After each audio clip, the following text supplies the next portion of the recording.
Alors, je vais présenter un exercice sur les séries. Ce sont des tests qu'on donne dans les concours administratifs, les concours de recrutement, les concours professionnels. Et lorsque vous n'avez jamais fait cette formation, alors vous avez toutes les difficultés pour pouvoir vous en sortir. Alors, je propose cet exercice-là.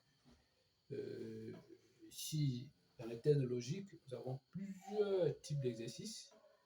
Et ce type-là, on appelle ça les séries. Alors, si vous regardez bien, j'ai dit ici complète chacune des séries ci-dessous. Alors, voici la première série. Ces séries-là sont appelées des séries numériques parce que ce sont les nombres qu'on utilise pour faire ces séries.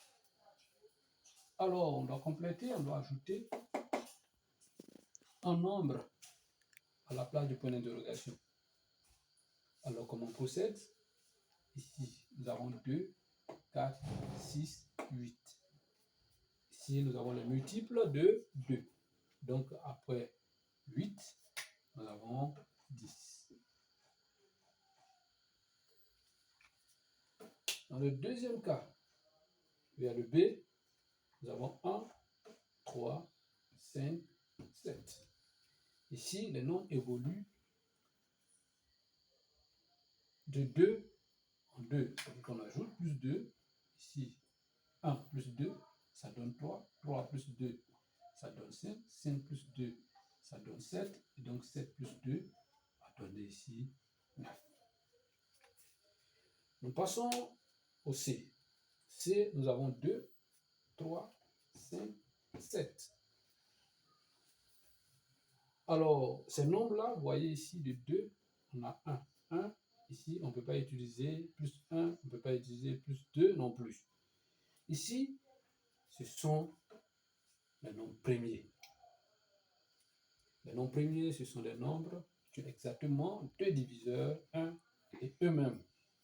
Et donc, après le 7, nous avons 11, qui est aussi un nombre premier.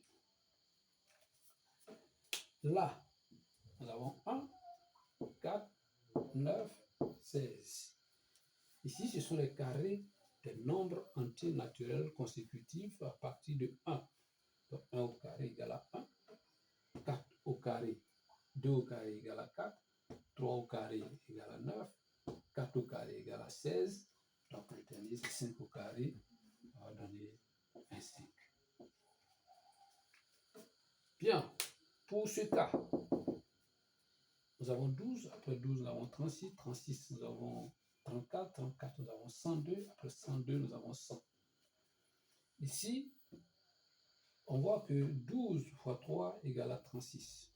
36 moins 2, ça donne 34. 34 fois 3, ça donne 102. 102 moins 2 donne 100. Donc là, c'est 100 fois 3, ça va me donner 300. Alors, je vais vous proposer plusieurs exercices sur les séries. Ici, c'est séries numériques. Prochainement, nous allons travailler sur les séries alphabétiques et les séries alphanumériques. Merci.